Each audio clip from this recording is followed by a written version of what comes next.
Hey, everybody. Welcome back to the KPC Podcast. My name is Karsan Turner. With me, of course, is Hannah Thurman, but we have James Buckley. He is our new cast member. Well, I mean, he was here for the KPC News, but now he's joining us on the podcast, and we have a lot to talk about today.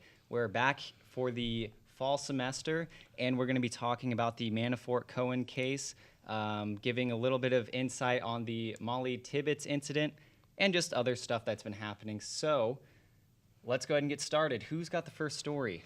Let's just start with the biggest one of the week. Michael Cohen pleading guilty to just about everything. I mean, so now we know from his plea that there was campaign finance money used to pay off Stormy Daniels during the 2016 campaign. There's been multiple tax evasion and fraud accounts on Cohen, as well as Paul Manafort, which Manafort was indicted on a couple weeks ago. Cohen just this recent Tuesday, pleading guilty to all of those. And I guess one other thing too, just today even, Trump Organization's CFO is given immunity because he was one of the guys that helped direct the reimbursement of Michael Cohen. So he pled to that, or he's probably going to plead to that with that immunity. So my biggest takeaway from that is Trump is kind of in hot water, like for real now. There's been a lot of little tidbits that has been leading towards Trump potentially being guilty of various campaign abuses and law breaking, but now that someone has pleaded guilty to a lot of it, I don't see how Trump will get out of this one, honestly. Well, I mean, he did just give himself an A+, so I think we have that other side of the argument to look at. Yeah, that's it's a very big situation under a lot of hot water.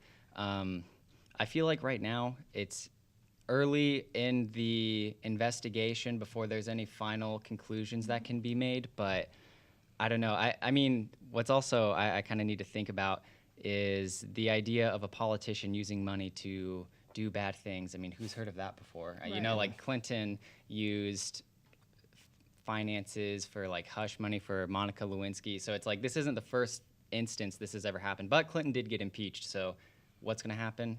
Right, and what we were talking about before we started this was if this could lead to impeachment, and even if he does get impeached, I personally have lost all hope in any impeachment process happening. I just think that there's been so many instances of stuff like this, and people have just kind of let it slide. But I don't know, maybe something will happen now. But if he does get impeached, that doesn't really mean that he will be out of office.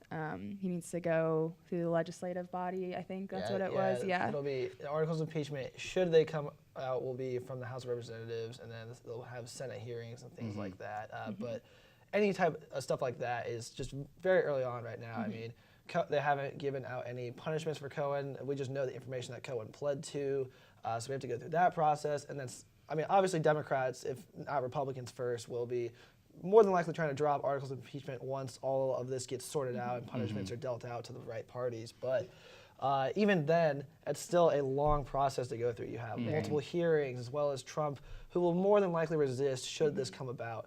So, I mean, it's going to be a long process regardless. So, yeah, like I think Hannah said, it's still very in the early stages. So, it may or may not happen. He is 2 years into his presidency, right? It's 2 years now.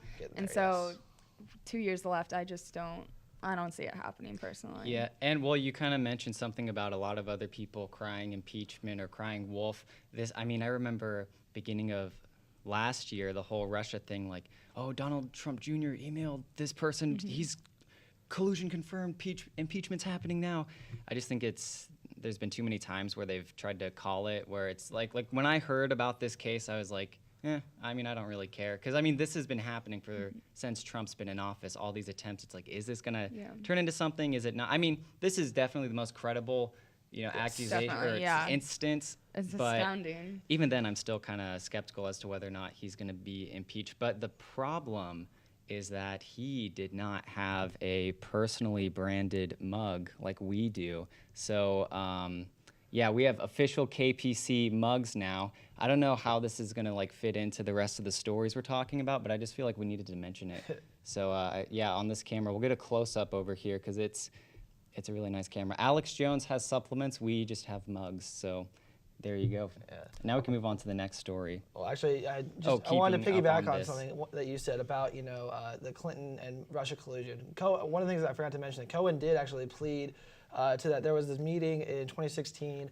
that people had speculated Trump knew about, where Trump Jr. met with a Russian lawyer to try and gain information on Hillary Clinton. Cohen did say in his testimony that that Trump knew about it and probably, I believe, directed it. Don't quote me on that last part, but Trump was definitely aware of it and then trying to get info on the Clinton campaign, which is obviously against campaign laws. You cannot be working with foreign dignitaries or any foreign contacts about campaign stuff in the American election. So another thing against Trump here in that case. So yeah, definitely the Should biggest. start tallying. Yeah, honestly, if Robert Mueller is going to indict President Trump, it would be after this. Yeah, yeah. And I guess we'll have a much clearer vision of it after the midterms in November, too, to really figure out how quickly the events are going to play out, too. Yes. So they pleaded guilty. Now do they go to... So was that a trial court? Yeah, it wasn't. So I mean, he 'Cause they pled had the guilty. jury. He pled guilty towards the special counsel Robert Mueller, which is just a special counsel investigation. There is no jury. It's just kind of at the. But Manafort had a jury. He had a grand jury, didn't he? Yeah. I believe, yeah. So maybe we'll go to grand jury. Okay. I'm not quite in law school yet, so I don't know. Yeah. Don't really know the specific processes, but it'll either be with that special counsel or more than likely a grand jury, if any sort of jury will be present for those cases. But as we said, those court cases can take a while. Yes, yes. The legal system can take a bit, especially when you have a lot of resistance from the Trump side. Yeah, yeah. Definitely. All right. Well, our next story is on a San Diego County representative from California who I wanted to pick up this story because I thought it was kind of funny in a way. So going off of the illegal funds and campaign funds, this Duncan Hunter had 200 instances of misused campaign funds, and he used these for like trips to Italy and other things. And recently he kind of pointed the finger at his wife and said that this is a quote from him from CNN, she was also the campaign manager, so whatever she did, that'll be looked at too, I'm sure. But I didn't do it. I didn't spend any money illegally. It's always the spouse. Yeah, It's always that's the good. So Yeah. so the CNN article that I read said that these two walked into this courtroom separately and they didn't sit by each other. I mean, they're still married. He just told his wife, or just said that, like, yeah, my wife was in charge of everything. Whatever I'm under fire for, I didn't personally do because she was in charge of the finances. So I'm very interested to see. I just kind of read this today, and I want to follow it. Yeah, that'd be It's an interesting beat to follow. It's like a TMZ type thing that's happening. Yeah. And you said that they The used politicians. $200,000 of campaign finances, correct? $250,000, yeah. To go to Italy or just And like random other stuff. things. And he had said that the trip to Italy and things like that, that's what you have to do to go and meet people and talk to people about your campaign. But it's I don't think anyone in Italy really is going to follow California law. So Well, I feel like they if can't you vote. So. if you understand the Russia, so is he trying to get Italy to collude, trying to send in pasta to the American people to vote for? Like, why is he going to Italy? I'd buy into that campaign. Lots of pasta, vote DeVos. Yeah, it says that they sat 4 seats apart in the courtroom after she entered from a side door. Crap, she was giving him the side eye the whole time. Probably. If my husband, I would never hopefully be in a situation like this, but if my husband all of a sudden was just like, yeah, you're going to take one for the team. Yeah, and yeah. I don't know how I feel about that. Yeah. What else do we have going on? Well, in a more recent update from this week as well, Betsy DeVos, everyone's favorite education secretary, is finally making a big step towards arming teachers. Whether you believe that's a thing that should happen or not, Betsy DeVos is trying to make it happen. So in 2015, there was a grant proposed called the Every Student Succeeds Act to give, I believe, $50 million towards public schools, mainly in lower income areas, to have more access to mental health, music and arts, as well as technology programs, so that way they can elevate those schools a little bit. And DeVos is now trying to tap into that grant in order to arm teachers as well as train them on how to properly use firearms in the classroom. granted, that's a very controversial issue, especially with guns in this country. Senator Chris Murphy of Connecticut is already trying to draw up legislation to bar Betsy DeVos from doing so. So I guess we'll just have to see how that one plays out. But definitely has a lot of implications for sure. What do you think about teachers being armed? What is your take on that whole? I volunteer back in Nebraska with an organization that has a lot. It's very teacher based, so I work with a lot of teachers. I have been around them as well as follow them on social media and see what they say. I have yet to see a teacher that wants that to happen in their classroom. I really do. No one I've talked to has wanted this to happen. No people would quit their jobs if they had to be armed at all times. Personally, I would want any teacher in my classroom to be packing heat. That just kind of would distract from my learning environment, honestly. In my personal opinion. So I don't think this happens. I think that money could best be used elsewhere for where that grant was supposed to be. Which was under, so there's improving school conditions is under this grant, and the whole point of that is for the money to go towards 3 goals, which this is from the New York Times. Providing a well-rounded education is talking about increasing student health programs and making sure that students from certain areas of I can't even the impoverished. Yes, like thank inner you. cities. That they're the main staying, target that they're demographic staying in school and things like that. And I think that taking away things like that would just for teachers to be Armed. is just not. I think that they're taking away very important things. And my mom's a teacher. I can't imagine her wanting. I know my mom would not want to go to school and have to take a class to be armed. She has no interest in that. She went to school to be a teacher. That's her focus. She wants to be in a classroom and she wants to teach students. She doesn't want to have to worry about protecting them. That's not her job. Her job is to teach. Yeah. Well, I also know there are some teachers, thinking back to my high school, some super, super old teachers who were just complete loons, and imagining them with guns, hey, get your head up, no sleeping in class, a warning shot or no thanks. I would not want Mr. Dorsey armed. Yeah, that's one of Mr. Hollander was one of my government teachers, and I feel like he would strongly like this idea. He also thought that Nixon was the best president ever, so there's that. Yeah, that's a hot take. I haven't heard that. Well, one can make an argument for Nixon's policies, but that's a discussion. I think, I think he liked Nixon so much because he said that he was working towards getting us out of Vietnam. So what just really gets me with this whole guns in school situation is that Congress has actually put money, I think another $50 million towards increasing school security, but in that grant explicitly saying that no money can go towards firearms. And that just really gets me that Congress has already made measures to help increase school security. Whether those work better is yet to be determined, as that's still being implemented. But I just don't know why Betsy DeVos is trying to go against that and just try and arm teachers. I feel like it's just kind of a political ploy for the Trump administration to try and maybe either distract from what's going on in this Mueller investigation, or just to speak out to those hardline conservatives that got Trump the president. Push their agenda. This is how we're going to get rid of school shootings, is to do this. Which it does make sense for people to kind of fight fire with fire, and it's you don't really want to take a radical thing that's happening, school shootings, and then try to solve it with, give all the teachers guns, give all the students, it's you can't go that extreme. You got to use water to put out fire, So in case you didn't know that, by the way. I think it's also not up to Betsy DeVos. She is our education secretary, but she's not a teacher. And I think you said in one of our classes yesterday, she's never even worked in a public school, right? So she was, she's not someone that I think can make this decision. I don't think that she has enough information on it. She's never taught in a classroom that I know of, so she probably can't imagine her, she's never been in those shoes, especially of teachers that have been in a school shooting situation. She can't imagine what that would be like.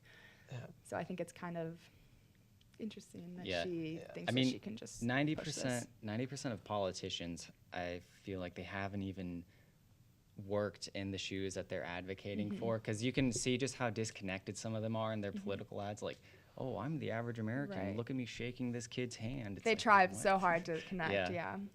Man, it was probably the case back, in the probably 60s, 70s. I know Bob Dole from Kansas, would actually had very humble upbringing down in Russell, Kansas, and it used to be that way, but yes, I think a little bit more these days. The political elites definitely are a little out of touch from the general public. A lot of I was going to say a lot of presidents had served in the war too, or like in the Army and Air Force and stuff too. But what were you going to say? That always reminds me of Trump saying that he had that small loan of $1 million from his dad. But someone that did kind of use that platform, I guess, to run was Marco Rubio. He really pushed my parents were immigrants. I think they came from Cuba. They worked hard. They did this. I am one of you, which I think that worked for him. But that's one of the first ones I've seen. I will say, that can connect. To be fair about the loan of $1 million, like a loan isn't a gift, so you have to pay that money back. So it's kind of like he said, "Here's $1 million. Now give me $1 million." So, but I mean, he's going to use that $1 million and be very well off in a couple of years. Right. But especially in a high competition place like New York real estate, I don't think it was the easiest thing in the world to, be able to pay that loan back. But I know what you mean in the sense that, I wasn't given a loan of $1 million, but I don't know. I wish. Yeah. Actually, no, I wouldn't be able to pay that back. I had a sociology teacher over the summer who complained about that, and he's like, "Give me $1 million and I'll do a lot with it." I'm like, "Okay, what do you know about New York real estate?" "Well, yeah, shut up, dude. You'd be in debt. Okay, you wouldn't pay back the loan." But no, he was a nice guy. I liked him. But yeah.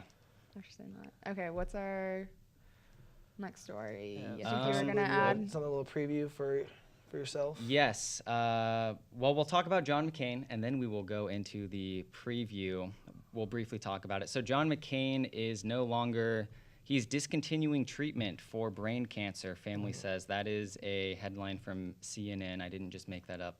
I'm citing my sources because I am an ethical journalist. But we don't really know much about what's happening. I mean, there's a live feed of someone talking right now, but we don't know how much time he has. So that's kind of a really weird limbo to be in. But one of the headlines said, we don't know how many days he has left. I don't know how long has he been in treatment for? I believe since this past summer or the summer before. So it's been a long time coming that should he not be able to make it. And the family said they took him off treatment due to just his age really accelerating this cancer, and at this point it's just almost less pain. From what the message sounded like, it's almost less painful for him to stop treatment. So. Yeah. I guess we'll just have to see what happens, but hope for the best for Senator McCain. Yeah. So the last thing we're going to talk about very briefly is Mollie Tibbetts. She was a school student, sophomore at the University of Iowa, right? She was 20, Yeah, she was 20. She was out for a jog. This was in late July, and she went missing. No one knew anything about where she was. There was this huge search, a huge campaign, like a GoFundMe, like whoever had information on it would get like $380,000. She turned up dead, and found out she was killed by an illegal immigrant. And what's interesting too is that on Sunday a similar situation happened, right, where the guy was detained by ICE, and this, I could not believe this. So like New York Times ran this headline. It was like, ICE detained man driving pregnant woman to the hospital. And it's like, oh my God, that's so sad. Oh my gosh. But then you find out, why is ICE after him? Because he's convicted of murder. So he killed somebody, but like New York Times thought, let's put this part of the story in first. So the murder part, that's mentioned in the 5th paragraph. So they're like, I did see that headline. So they just completely bury the lead. And then they did this thing. This also happened with Tibbetts' killer, where in the article they say, like, according to their lawyer, they actually didn't murder anybody. It's like, yeah, no crap the lawyer's going to say that. If you're representing and defending someone, you're not going to say, yep, my client is guilty, and there's a lot of fake news. A lot of false information. I won't say fake news, false information that's been going around. A lot of weird, misleading titles, and I will be talking about that more. But you guys, do you know anything about it to chime in, throw some 2 cents in about it, or? Well, I think I've seen a lot of don't use Mollie Tibbetts' death as propaganda for why how our immigration system is so screwed up and wrong, because they're focusing instead of violence towards women and how we as women have to. I don't go running by myself at night. I don't allow myself to do that because of things like that. Like violence towards women and women being scared to go out and do simple things. Like on Twitter, there's threads for sex trafficking if you are driving by yourself and you see this happen. What happens when a man like is following you? What to do then? All this stuff is towards violence in women, and instead of focusing on why and how women can feel like this, we're focusing on it was an illegal immigrant that did this, so therefore we need to focus on our justice system and our immigration system. And that's frustrating for me because if it was a white male, like I don't even still think that we'd be focusing on that. So I'm kind of at a loss for words for this because I don't think it's something that, I mean, yeah, granted he shouldn't have been in the country legally, but it's just, I just don't think it's a case where he killed a woman. Like we still need to focus on things like that. I get where people come from saying like, if he wasn't here, that wouldn't have happened. Sure. But I don't know. I have mixed emotions towards it because I think I see both sides, but I also see like more so like from my point of view as a woman. Well, I know that, I'll be talking about this more on Monday, but a lot of information, Ann Coulter's book Adios America, that's really hits hard on the immigration, and it's not just her half the book. It's a 500-page book, but half of it is like sources and notes, so like super like a lot of information used. But she has this section where she talks about a big problem when things like this happen is because the Western European area views women differently than other cultures that come to America. So for example, I think it was, well, I'm not going to name the countries because I don't want to mess things up, but like some countries, like gang rape is so prevalent there that they just like don't even do anything about it when it happens, or like raping women is so common, you can't even get convicted for it. So the problem is when some people come into these countries, they don't know that, hey, you're not supposed to do this to women, but then they do it. And so the argument usually is, had they come legally, they would be able to be assimilated, told, you know this thing where you rape women, you guys can't do that. In this culture, we don't do, So, but yeah, I mean, it's a huge problem, which is why I'll be emphasizing it later. But I mean, it does happen in this culture, though, and I don't think that, like, oh, absolutely. That's people coming in and doing it. It's majority of the time, I think it's people in this country in general. But a couple of my friends studied abroad. One last semester was in Italy, and the other this summer was in France. And I was talking to them the other night, and they were like, you don't mess with the guys at, like, when you go out and you're clubbing. Like, if I go to a bar and a man, like a guy, like starts talking to me and like I don't want to talk to him, and like I just walk away, or my friends will take me away. But they're like, if you say like don't touch me, or if you kind of like push them away, they'll say like don't do that. They'll call you words and and they were like, they are not afraid to go after women, and they will hit you. And they're like, I mean, even like it kind of amazed me because I feel so unsafe sometimes in this country, and I can't even imagine how it could be amplified in a different country. Like to think like when they said that, I was like, oh, we actually have it really good here compared to that. Right. That's just a sad truth. Wow, I cannot believe that's the truth. Yeah. I mean, there's a lot to kind of take in with all that. If only there was a show that on Monday would go into greater detail. No, but ending on a kind of a sad note, I initially wanted this to be like a fun podcast, but this news cycle. Politics are never that fun. That's true, Politics are always fun. No Who doesn't love scandals and lies and no funny Trump tweets to talk about? Oh, no, we had the one that, I guess it wasn't a tweet, but I sent it to you guys. Oh, yeah, when he like said, this brain. Yeah, he's like, if you guys impeach me, you're not going to have this. The stocks will go down. Yes, the stocks will go tremendously down. Which I've heard that stocks don't really have a huge, like, you can't implement legislation that's like better stocks now, because the stock market is a completely separate entity from the economy. The economy responds to the stock market. When Trump was elected, didn't the stocks plummet? No, and then they went back up? Yeah. They went down for a Like second, that and then night, actually yeah. it went up tremendously for a Oh, short really? amount of time, and then it's Just been kind kind of of off and on since then. But I mean, a better indicator of how the economy is doing is more about GDP as well as unemployment percentage, and just the amount of people in the labor force. It's probably a better indicator.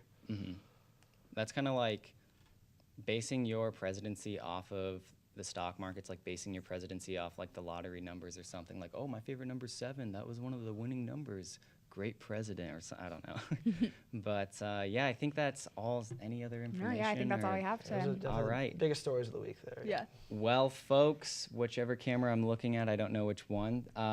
Thank you for tuning in. If you did make it to the end, subscribe to our YouTube channel so we can have more subscribers, because that would be nice. And join us on Monday, or at least join me on Monday. I'll have a news show, and then Wednesday we have our KPC News with Hannah and James, and then back again on Friday we'll be here for our podcast. So see you guys later. We'll catch you on Monday.